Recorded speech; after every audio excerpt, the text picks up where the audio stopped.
Sir ನಮಸ್ತೆ, ಚೆನ್ನಾಗಿದ್ದೀರಾ? ಚೆನ್ನಾಗಿದೆ ಸರ್, ಇವಾಗ ಸಿದ್ದರಾಮಯ್ಯ ಸರ್ಕಾರ ಬಂದು ಒಂದು ಉತ್ತಮ ಆಡಳಿತ ಸರ್ಕಾರ ಅಂತ ಕರೀತಾರೆ. ಸೊ ಅದ್ರ ಬಗ್ಗೆ ನಿಮ್ಮ ಒಂದು ಅಭಿಪ್ರಾಯ? ಸರ್, ಗ್ಯಾರಂಟಿ ಕಾರ್ಯಕ್ರಮಗಳಲ್ಲಿ ಅದರಲ್ಲಿ ಉತ್ತಮವಾಗಿ ಇವತ್ತಿನದಲ್ಲಿ ಮಹಿಳೆಯರಿಗೆ ತುಂಬಾ ಅನುಕೂಲ ಆಗ್ತದೆ. ಅದರಲ್ಲಿ ಸಾಮಾನ್ಯವಾಗಿ ಇವತ್ತು 8% ಮಹಿಳೆಯರು ಇರ್ತಾರೆ ನೋಡಿ. ಕೆಲವರು ಮಕ್ಕಳನ್ನ ನೋಡ್ಕೊಳ್ತಾ ಇಲ್ಲ ಅವರು. ಅದರಲ್ಲಿ ಈಗ ಗೃಹಲಕ್ಷ್ಮಿ ದುಡ್ಡು 2,000, ವೈಎಫ್ಎಲ್ 800, 1,200 ಎಲ್ಲ ಬರ್ತಿದೆ. ಆ ದುಡ್ಡಲ್ಲಿ ಏನ್ ಮಾಡ್ತಾರೆ ಅಂದ್ರೆ ಕೆಲವು ಟೈಮ್ ಮಕ್ಕಳು ನೋಡ್ಕೊಂಡ ಪರಿಸ್ಥಿತಿಯಲ್ಲಿ ಹಾಸ್ಪಿಟಲ್ ತೋರಿಸೋದು ಮತ್ತೆ ಹೆಣ್ಣು ಹಂಪಲಗಳು ತಗೊಂತಾರೆ. ಮತ್ತೆ ಅದೇ ರೀತಿ ನಿರುದ್ಯೋಗಿಗಳಿಗೆ ಒಂದ್ ರೀತಿ ಅದು ತುಂಬಾ ಅನುಕೂಲ ಆಗ್ತಿದೆ. ಯಾಕಂದ್ರೆ ಅವ್ರಿಗೆ ಇವಾಗ ಕೆಪಿಎಸ್ಸಿ ಕಾಲಾನಂತ ಪರೀಕ್ಷೆಗಳಲ್ಲಿ ಬುಕ್ಸ್ ತಗೊಳಕಾಗಿರ್ಬೋದು ಅಥವಾ ಕೋಚಿಂಗ್ ಹೋಗಿರ್ಬೋದು, ಅದು ಸಹ ಅನುಕೂಲ ಆಗ್ತದೆ. ಮತ್ತೆ ಅಣ್ಣ ಬಗ್ಗೆ ಮಹಿಳೆಯರಿಗೆ ಅಂತ ಹೇಳಿದ್ರಲ್ಲ, ಬರೀ ಮಹಿಳೆಯರಿಗೆ ಮಾತ್ರ ಯೂಸ್ಫುಲ್ ಆದ್ರೆ ಅವಾಗ ಗಂಡಸರಿಗೆ ಅಂದ್ಬಿಟ್ಟು ಏನಲ್ಲ ಅಂದ್ರೆ ಸರ್, ಮಹಿಳೆಯರಿಗೆ ಕೆಲವರು ಈಗ ಗಂಡಸರು ಇರ್ತಾರೆ ನೋಡಿ ಮನೆಗಳಲ್ಲಿ. ಸಾಮಾನ್ಯಗೆ ಅವ್ರಿಗೆ ಎಲ್ಲಾರು ಒಂದ್ ಕಡೆ ಟೂರ್ಗೆ ಆಗ್ಲಿ ಅಥವಾ ದೇವಸ್ಥಾನಗಳಲ್ಲಿ ಹೋಗಕ್ಕೆ ಫ್ರೀ ಇರ್ಲಿಲ್ಲ. ಕೆಲವು ಮನೆಯಲ್ಲಿ ಕುಡಿತಿದ್ರು ಗಂಡಸರು ಕೆಲಸ ಮಾಡಿದಾಗ. ಆಗ ಅವ್ರಿಗೆ ಬಡಿಯೋದೆಲ್ಲ ಮಾಡ್ತಿದ್ರು. ಈಗ ಒಂದ್ ರೀತಿ ಮುಜುಗರ ಇಲ್ಲ ಅವ್ರಿಗೆ. ಯಾವ್ದಕ್ಕೋ ಒಂದು ಪೋಸ್ಟ್ ಆಫೀಸ್ ಆಗಿರ್ಬೋದು, ಬ್ಯಾಂಕ್ ಆಗಿರ್ಬೋದು ತಗೊಂಡವರು ಸಂಬಂಧಪಟ್ಟಂತ ಹಾಸ್ಪಿಟಲ್ ಆಗಿರ್ಬೋದು, ದೇವಸ್ಥಾನಕ್ಕಾಗಿರ್ಬೋದು ಹೋಗ್ತಾರೆ. ಮತ್ತೆ ಮಕ್ಕಳಿಗೆ ಸ್ಕೂಲ್ ಕಾಲೇಜ್ಗಳಿಗೆ ಹೋಗಕ್ಕೆ ಅನುಕೂಲ ಆಗ್ತದೆ ಅಂತ ನನ್ನ ಒಂದು ಅಭಿಪ್ರಾಯ. ಓಕೆ. ಸೊ ಇದು ಇದೇ ತರ ಬಸ್ ಫ್ರೀ ಅಲ್ಲ, ಎಷ್ಟು ವರ್ಷ ತನಕ ಅಂದ್ರೆ ಸರ್, ಇದು ಏನಾಗಿದೆ ಅಂತಂದ್ರೆ ಮಹಿಳೆಯರು ಯೂಸ್ಫುಲ್ ಮಾಡ್ಕೊತಿದ್ರೆ. ಸಾಮಾನ್ಯ ಅಂದ್ರೆ ಈಗ ಫ್ಯಾಕ್ಟ್ರಿಗೆ ಹೋಗೋರಿಗೆ ಅಟ್ಲೀಸ್ಟ್ 10,000 12,000 ಬರ್ತಿದ್ರು. ಇವಾಗ ಬಸ್ ಚಾರ್ಜ್ ಇಂದ ಅವ್ರಿಗೆ ಗಾರ್ಮೆಂಟ್ಸ್ ಹೋಗ್ಲಿ, ಫ್ಯಾಕ್ಟ್ರಿಗೆ ಹೋಗ್ಲಿ ಅವ್ರಿಗೆ ಅನುಕೂಲ ಆಗ್ತದೆ. ಈಗ ಉದಾಹರಣೆಗೆ ನಂಜನಗೂಡಿಂದ ಮೈಸೂರು ಬರ್ಬೇಕು, ಒಂದು 80 ರಿಂದ 100 ರೂಪಾಯಿ ಸೇವ್ ಆಗ್ತದೆ ಅವ್ರಿಗೆ. ಅಂದ್ರೆ ತಿಂಗಳಿಗೆ ಎಷ್ಟಾಯ್ತು? 3,000 ರೂಪಾಯಿ ಉಳಿತು ಅಲ್ವಾ ಸರ್? ಅದು ನನ್ನ ಅಭಿಪ್ರಾಯದಲ್ಲಿ ಅನುಕೂಲನೇ ಅದು ಮಹಿಳೆಯರಿಗೆ. ಯಾರೇ ಏನಾಗ್ಲಿ ಅನುಕೂಲನೇ ಅದು ಅಂತ ಹೇಳ್ಬೇಕು ನಾನು ಇಷ್ಟಪಡ್ತಿದ್ದೇನೆ. ಒಂದು ಫ್ಯಾಕ್ಟ್ರಿಗೆ ಆಗಿರ್ಬೋದು, ಒಂದು ಗಾರ್ಮೆಂಟ್ಸ್ ಆಗಿರ್ಬೋದು ಒಂದಾಗುತ್ತೆ. ಮತ್ತೆ ಒಂದು ಹಾಸ್ಪಿಟಲ್ಗೆ ಒಂದು ಹಳ್ಳಿಯಿಂದ ನಂಜನಗೂಡು ಬರ್ಬೇಕಾರೆ ಅಥವಾ ನಂಜನಗೂಡಿ ಮೈಸೂರು ಬರ್ಬೇಕಾರೆ ಅಥವಾ ನರಸೀಪುರ ಎಲ್ಲ 100-150 ರೂಪಾಯಿ ಸೇವ್ ಆಗುತ್ತೆ sir per day bus charge. ಇದು ಒಂದ್ ರೀತಿ ಅನುಕೂಲನೇ. ಒಂದ್ ರೀತಿ ಮಹಿಳಾ ಸಬಲೀಕರಣದಲ್ಲಿ ಅತಿ ಹೆಚ್ಚು ಒಂದ್ ರೀತಿ ಉತ್ತೇಜನ ಕೊಟ್ಟಾಗಾಯ್ತು ಕರ್ನಾಟಕ ಸರ್ಕಾರ ಮತ್ತೆ ಸಿದ್ದರಾಮಯ್ಯ ಸರ್ಕಾರ ಅಂತ ನಾನು ಹೇಳಕ್ಕೆ ಬಯಸ್ತೀನಿ. ಸೊ ಇದನ್ನ ನೀವ್ ಹೇಳ್ದಂಗೆ ಕರೆಕ್ಟ್. ಬಟ್ ಇವಾಗ ನಾವು ಸಿಟಿಯಲ್ಲಿ ಇದೀವಿ. ಸೊ ಇಲ್ಲಿ ಬಂದ್ಬಿಟ್ಟು ನೀವ್ ಹೇಳ್ದಂಗೆ ಗಾರ್ಮೆಂಟ್ಸ್ ಇಲ್ಲಿ ಡೈಲಿ ಕಾರ್ಮಿಕರೆಲ್ಲ ಓಡಾಡ್ತಿರ್ತಾರೆ. ಸೊ ಇವ್ರಿಗೆ ಇಲ್ಲಿಗೆ ಫ್ರೀ ಮಾಡೋ ಬದಲು ಅಟ್ಲೀಸ್ಟ್ ಡಿಸ್ಟ್ರಿಕ್ಟ್ ಟು ಡಿಸ್ಟ್ರಿಕ್ಟ್ ಈ ತರ ಟ್ರಾವೆಲ್ ಮಾಡ್ತಾರಲ್ಲ, ಅವ್ರಿಗೆ ಬಂದ್ಬಿಟ್ಟು ಅನುಕೂಲ ಮಾಡ್ಕೊಟ್ಟಿದ್ರೆ ಒಂದು ಅವ್ರು ಟ್ರಾವೆಲ್ ಮಾಡಿರೋ ಜಾಗದಲ್ಲಿ ಹೋಗಿ ಹಣ ವ್ಯವಹಾರ ಎಲ್ಲ ನಡೆಯುತ್ತೆ. ಅದರಿಂದ ಸರ್ಕಾರಕ್ಕೆ ಒಂದು ಆದಾಯ ಇರುತ್ತೆ.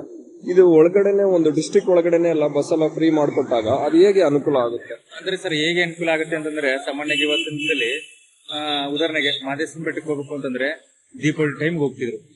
ಈಗ ಒಂದು ಧರ್ಮಸ್ಥಳ ಆಗಿರ್ಬೋದು, ತಿರುಪತಿ ಆಗಿರ್ಬೋದು, ಒಂದ್ ರೀತಿ ಅವರ ಒಂದು ಉತ್ಸಾಹ ಪ್ರೇರಣೆಯಿಂದ ಹೋಗ್ತಿದ್ದಾರೆ. ಖುಷಿ ಆಗ್ತಿದೆ. ಅಂದ್ರೆ ಪದೇ ಹೋಗಲ್ಲ, ನೋಡಿದವ್ರಿಗೆ ಒಂದು ಅನುಕೂಲ ಆಯ್ತು ಅಂತ ನಾನು ಹೇಳಕ್ ಇಷ್ಟಪಡ್ತಿದ್ದೀನಿ. ಈಗ ಪರಿಚಯ ಇದ್ದವ್ರಿಗೆ ತಿರುಪತಿ ಎಲ್ಲಿದೆ ಅಂತ ಗೊತ್ತಿರಲಿಲ್ಲ, ಧರ್ಮಸ್ಥಳ ಎಲ್ಲಿದೆ ಅಂತ ಗೊತ್ತಿಲ್ಲ, ಅನೇಕ ಸರ್ ಹತ್ರ ಅವರೆಲ್ಲ. ಈಗ ಅದು ಏನಾಗಿದೆ, ಏನೋ ಒಂದು ಬಸ್ ಚಾರ್ಜ್ ಸೇವ್ ಆಗ್ತಿದಿಲ್ಲ ಅನ್ನೋ ದೃಷ್ಟಿಯಿಂದ ಒಂದು ಪ್ಲೇಸ್ ಗಳು ನೋಡಿದಾಗೈತೆ ಸರ್. ಅದೊಂದು ಖುಷಿ ಅವ್ರಿಗೆ. ಯಾಕಂದ್ರೆ ಎಲ್ಲರೂ ಅಂದ್ರೂ ಹಳ್ಳಿ ಗಾಡಿಲಲ್ಲಿ ನಗರ ಆಗ್ಲಿ ಆದ್ರೂ ಒಂದ್ ರೀತಿ ಅನುಕೂಲನೇ ಇದು. ಬೇರೆ ಯಾವ್ದೇ ಬೇರೆ ಏನಾರಾಗ್ಲಿ ಇದು ಅನುಕೂಲತೆ ಅಂತ ಹೇಳಕ್ಕೆ ಒಂದು ರೀತಿ. ಅಂದ್ರೆ ಮಹಿಳೆಯರಿಗೆ ಸಬಲೀಕರಣ ಅಂತ ಒಂದ್ ರೀತಿ ಆಯ್ತು ಸರ್. ಸಬಲೀಕರಣದಲ್ಲಿ ಶಕ್ತಿಯುತವಾಗಿ ಆಯ್ತು ಅಂತ ನಾನು ಹೇಳಕ್ ಬಯಸ್ತೀನಿ. ಸೊ ಇದರಿಂದ ಬಸ್ ನಾಳೆ ದಿನಕ್ಕೆ ಬಸ್ ಶಾರ್ಟೇಜ್ ಆಗ್ಲಿ, ಈಗ ನಾವೇ ಓಡಾಡೋದಕ್ಕೆ ಬಸ್ ಕಡಿಮೆ ಎಲ್ಲ ಆಗುತ್ತೆ. ಆ ತರ ಎಲ್ಲ ಸನ್ನಿವೇಶ ಎಲ್ಲ ಹೇಗೆ ಸರ್? ಈಗ ಏನಾಗ್ತಿದೆ ಅಂತಂದ್ರೆ ಈಗ ಜಾತ್ರೆಗಳು, ಹಬ್ಬಗಳು, ನೀವು ಹೇಳ್ದಂಗೆ ಈಗ ಆಷಾಢ ಶುಕ್ರಗಳು ಎಲ್ಲ ಆಗ್ತಿದೆ. ಹಾಗಾಗಿ ಏನಾಗ್ತಿದೆ ಅಂದ್ರೆ ಮಹಿಳೆಯರೆಲ್ಲ ಬರ್ಬೇಕು, ಏನೋ ಚಾಮುಂಡಿ ಒಂದು ಆದಿಶಕ್ತಿ ದೇವತೆ ಏನೋ ನೋಡ್ಬೇಕು ಅನ್ನೋದು ಆಸೆ ಇರ್ತದೆ. ಅದೇ ರೀತಿ ಸ್ಕೂಲ್ ಮಕ್ಳಿಗೆ ಒಂದ್ ಸ್ವಲ್ಪ ತೊಂದರೆ ಆಗ್ತಿದೆ. ಇದೇ ಒಂದು ಬಚ್ಚಾರದ ಎಲ್ಲ ವ್ಯವಸ್ಥೆ ಆಗಿದೆ ನೋಡಿ ಮಹಿಳೆಯರಿಗೆ. ಅದೇ ರೀತಿ ಒಂದು ಸ್ಕೂಲ್ ಮಕ್ಕಳಿಗೆ, ಕಾಲೇಜ್ ಮಕ್ಕಳಿಗೆ ಅತಿ ಹೆಚ್ಚಾಗಿ ಅಂದ್ರೆ ಹೆಚ್ಚೆಚ್ಚು ಬಸ್ಗಳು ಬಿಟ್ರೆ ಉತ್ತಮ ಅಂತ ನಾನು ಬಯಸ್ತೀನಿ. ಓಕೆ. ಮತ್ತೆ ಅನ್ನ ಬಗ್ಗೆ ಸರ್, ಇವತ್ತಿನಲ್ಲಿ ಸಿದ್ದರಾಮಯ್ಯನವರು ಮುಖ್ಯಮಂತ್ರಿಗಳು, ಮೈಸೂರು ಜಿಲ್ಲೆಯವರು ಸಿದ್ದರಾಮಯ್ಯನವರು ಅವರು ಲಾ ಮಾಡಬೇಕಾದ್ರೆ ಏನಾಯ್ತು ಅಂತಂದ್ರೆ, ಇದು ವಾಸ್ತವ ಸತ್ಯ. ಇದು ಅವ್ರಿಗೆ ಒಂದು 3-5 ಎಕರೆ ಗದ್ದೆ ಇದ್ದಿತ್ತು.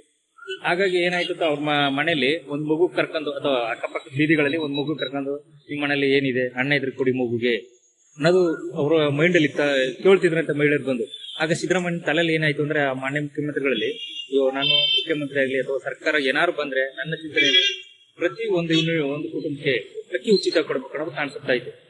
ಈಗ ಅದರಿಂದ ಪ್ರತಿ ಹಳ್ಳಿಗಳಲ್ಲಿ ಪ್ರತಿ ಒಂದು ಜಾತಿಯಲ್ಲಿ ಎಲ್ಲಾ ವರ್ಗದವ್ರಿಗೂ ಅಣ್ಣ ತಿಂತಾ ಇದಾರೆ ಸರ್. ಅದರಲ್ಲಿ 2 ಮಾತಿಲ್ಲ. ಓಕೆ. ಎಷ್ಟು ಕೆಜಿ ಬರುತ್ತೆ? ಎಷ್ಟು ಕೆಜಿ ಸರ್? ಈಗ ಯೂನಿಟ್ ಅಂದ್ರೆ ಈಗ 10 ಕೆಜಿ ಇದೆ ಸರ್. 10 ಕೆಜಿ ಇದೆ. 5 ಜನ ಇದ್ರೆ 50 ಕೆಜಿ, 3 ಜನ ಇದ್ರೆ 30 ಕೆಜಿ ಆಗುತ್ತೆ. ಯಾಕಂದ್ರೆ ಇವತ್ತು ಚಾಮರಾಜನಗರ, ಗುಂಡ್ಲುಪೇಟೆ ಡ್ರೈ ಲ್ಯಾಂಡ್ ಅಲ್ಲಿ ಗದ್ದೆ ಇರಲ್ಲ. ಸಾಮಾನ್ಯಗೆ ಇದೇ ಅಕ್ಕಿನ ಯೂಸ್ ಮಾಡ್ತಿದ್ರೆ, ಯೂಸ್ಫುಲ್ ಮಾಡ್ತಾರೆ. ಅದು ರೈಸ್ ಆಗಿರ್ಬೋದು, ಇಡ್ಲಿ ದೋಸೆ ಆಗಿರ್ಬೋದು ಯೂಸ್ ಮಾಡ್ತಿದ್ರೆ. ನಾವು ನಮ್ಮ ಕುಟುಂಬದಲ್ಲಿ ಯೂಸ್ ಮಾಡ್ತಿದ್ವಿ. ಇದು ವಾಸ್ತವ ಸತ್ಯ. ಯಾಕಂದ್ರೆ ಇರೋ ವಾಸ್ತವ ಸತ್ಯ ಒಳಗೆ ಅದೇ ರೀತಿ ಸಿದ್ದರಾಮಯ್ಯ ಅವರು ಸರ್ಕಾರದವರು 2 ವರ್ಷ ಮುಗಿದಿದೆ. ಜಾಸ್ತಿ ಹೆಚ್ಚೆಚ್ಚು ಹುದ್ದೆಗಳು ಕಾಲ್ ಮಾಡಿದ್ರೆ ತುಂಬಾ ಅನುಕೂಲ. ನೆಕ್ಸ್ಟ್ ಅವ್ರ ಸರ್ಕಾರ ಬರೋಕೆ ಅನುಕೂಲ ಆಗ್ತದೆ ಸರ್.